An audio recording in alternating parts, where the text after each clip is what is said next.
Welcome to another plugin review slash tutorial. This time for the LWC protection plugin. So I'm gonna explain how the configs are configured and how to use it in game. Let's start with the configuration, shall we? To start off, this is the files you get from putting the LWC protection plugin into the plugins folder and start up your server. So let's start with the core.im YALM, shall we? Well, first we're gonna look at the core settings. The locale will automatically be EN, stands for English. That's most used. I believe you can change this to other languages, but those languages must be inside the plugin. I have no idea what languages are supported right now. Flush interval, nothing you need to change. It's when it flushes, the speed it flushes the plugin. Cache size, the size of the cache, that is enabled. I leave this as default. Pre-cache is -1 default. You don't need to change it. Only advanced users may change this. Otherwise you can break the plugin. Show notices will show when a protection is enabled on that chest or door or something when you click it. Show might notices will show your own notices. Up is LWC admin will enable everyone who is up will be an LWC admin without the need of the admin permission node. Disable history will disable the history of users completely. Towny borders is for a plugin. The Towny plugin will support this. I have no I'm not sure what it does because I don't use Towny. Group prefix is the default group prefix. For example, group dot will prefix is at group. The update notifier will notify you in game when an update is available. I have set it to false, but you can enable it. I believe it's enabled by default. Only protect when owner is online, is that the protection only work when you're online on the server. I have set this to false, so it will stay protected forever. Same counts for if a player is offline, so that it only protects the chests and doors and such when the player is offline. I have set this to false too, to keep everything protected even when the player is online or offline. Exempt blocks if you want to exempt any blocks from being protected.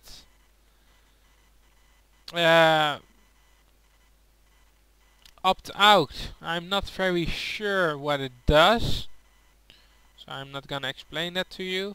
The blacklisted blocks are blocks who are not allowed to be protected. In this case, these two blocks have been added. Blacklisted players is a list of players that are not allowed to use LWC at this moment.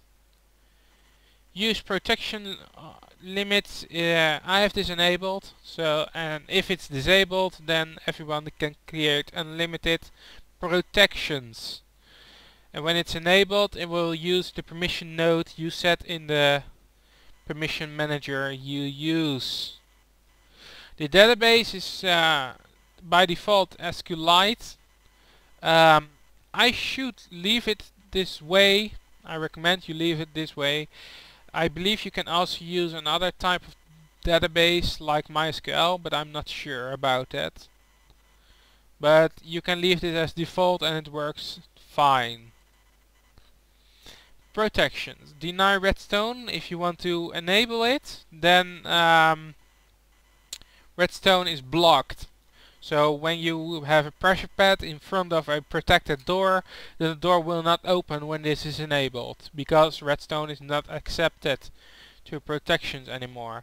Deny hoppers, I recommend you put it on true, because otherwise people can steal other people's items out of chests when putting a hopper underneath it. Auto register is whenever all blocks people place should be registered and protected. Ignore block destruction will protect the chest from being destroyed. Well, ignore if it's being destroyed. Ignore left click, well, what it says, it will ignore left clicking on that block. Right clicking prevents, ignores the right clicking on the block. Ignore explosions, well, ignore the explosions from creepers and such. For your protection, allow entity break door will allow zombies to smash doors, for example. Allow entity interact will let mobs do not interact or allow them to interact with stuff. Quiet if it should be quiet, so no messages. I'm not sure what these two do, but up to next. These are protections whenever they are enabled. I've enabled chests and it's auto registering private. You can also change it to anything else like public, I believe, or password. Furnaces, dispensers, signs can be protected. Wooden doors, iron doors, trapdoors, fence gates and trapped chests, as well as all the other blocks you can place, you can private, I believe. There are two modes. Drop transfer, whenever items dropped on the chest will be sucked into the chest. Whenever it is enabled, or if it's cross-rolled. Persist if the persist mode is enabled on the protections. So up to the next configuration file. Well, let's start with the next config, which is called doors. So let's edit that. Whenever door protection is enabled, when clicking that the door will open. This works for iron doors, so whenever the iron door should open whenever you click on it. Whenever the doors, double doors will open when they are both protected. What mode it should use? Will it toggle the door so it opens when clicked, when it's closed, or when it's closed and you click it opens, or you can choose the setting open and close, and when you click the door it will open, and then an interval, which we are coming to next, the door will close automatically again.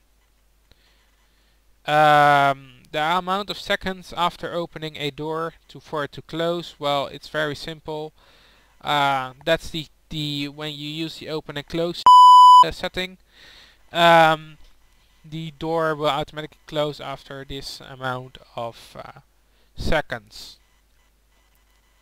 So up to the next config, which is limits version 2. Let's edit that.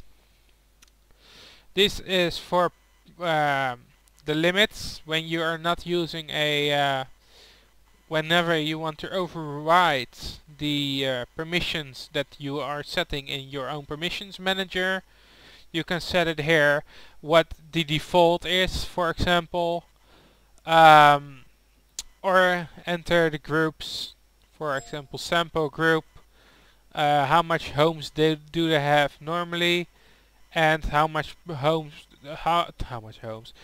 protections they have normally, or how much chest protections they have. For example, he can protect 5 chests, and unlimited everything else.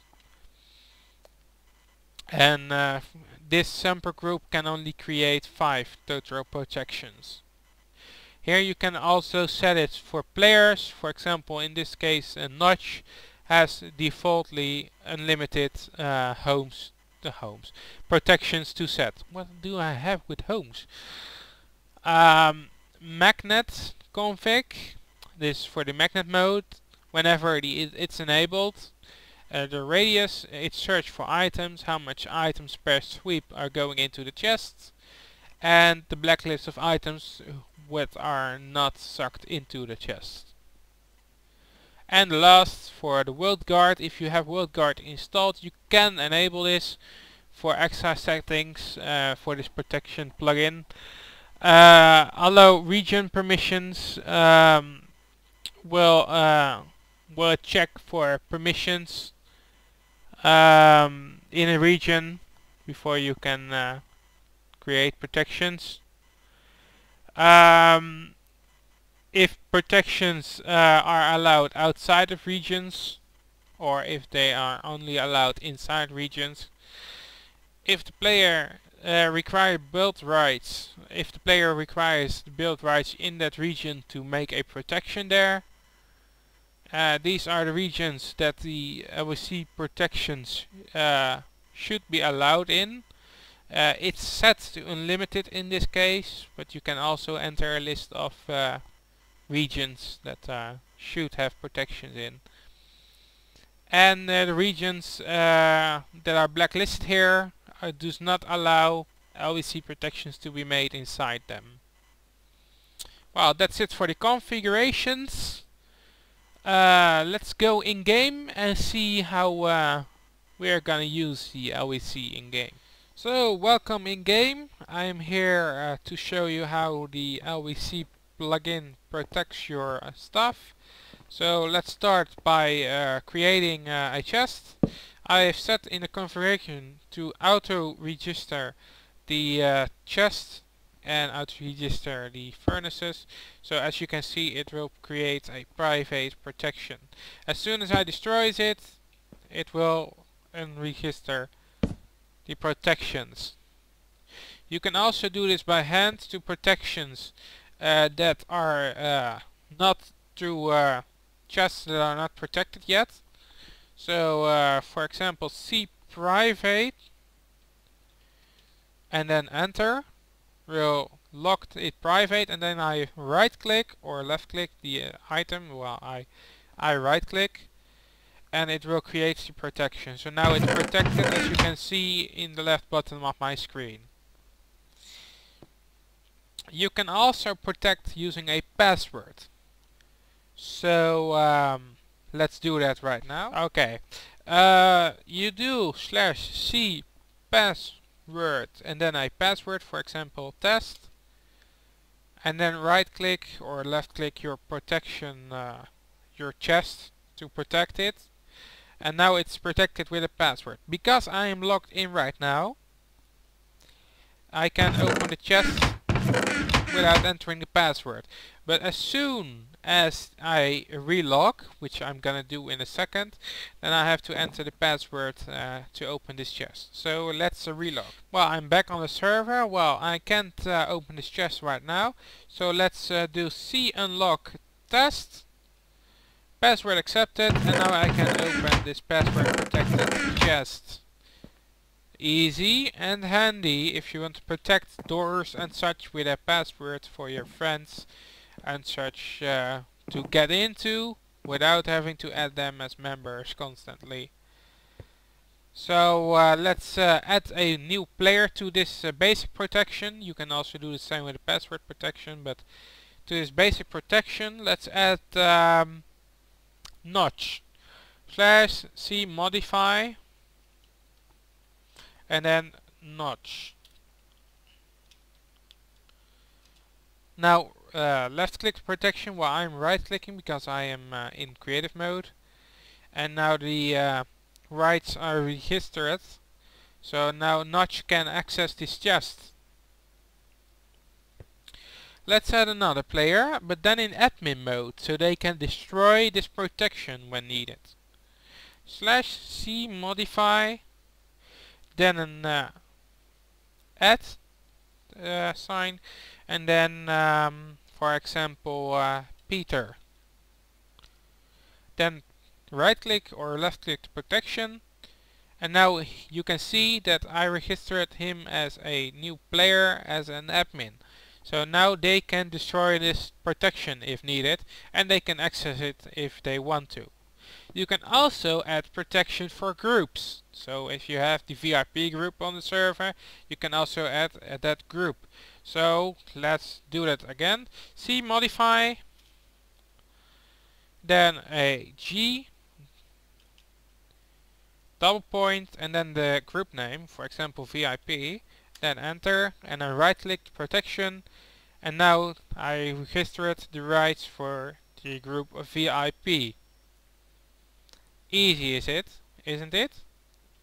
So now you want to remove a protection from a chest or door or something else, then you just do C remove and press enter, and then right click or left click the chest. The lock on the chest is now successfully removed. Now I can open it and don't get notice that it's locked because it isn't locked. I can do the same with this password protection. /c remove, right click, and now there is no lock on that chest anymore. You can also make a public protection chest, so for or public door. So just C public and then enter, and then right click the protection or left click the protection to protect it. Now other people can access it. Everyone can access that chest, for example, but they cannot private that chest or door or trapdoor or anything you want to protect. So that will block off people from privating this chest, for example, but they can still access it. So it's like that there is no protection at all on it, but it is protected against being privated by other people. Well, you can also enable magnet mode when it's enabled in the configuration. So just do C magnet on, and then right click to apply the flag. Now if I throw this sign next to it, it's gone. Where is it? It's inside the chest. Yes, it's sucked into the chest. That's very handy if you want to pick up mob loots and such from spawners and such creativity. So let's apply a flag. Currently I've set it in the config to block off hoppers. So let's destroy this for a second and create a furnace and a chest here. Now I give myself a hopper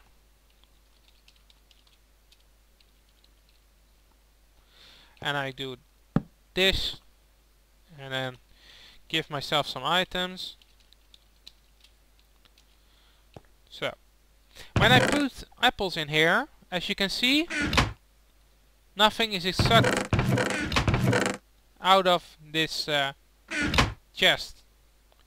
Well, and to enable the use of hoppers, you can turn it off, turn the protection off in the configuration, or you can do it in game with a flag. So let's do the flag. So let's do that. Just do /LWC flag hopper on, and then right click the chest or the trap chest, and then as you can see the apples are gone in this chest and put it into this hopper. If you want to receive items in a chest from a hopper, you do exactly the same, and as you can see the apples are going into this chest. So that's how you apply flags to your protections. Easy, isn't it? You can also use auto close, for example, on doors or trap doors or fence gates, and such, so there are enough flags to play with. Well, that's it for this tutorial. I covered all the basics and the configuration of this plugin. For more information, check out the topic from this plugin, and see you all next time in the next plugin review / tutorial. Good luck!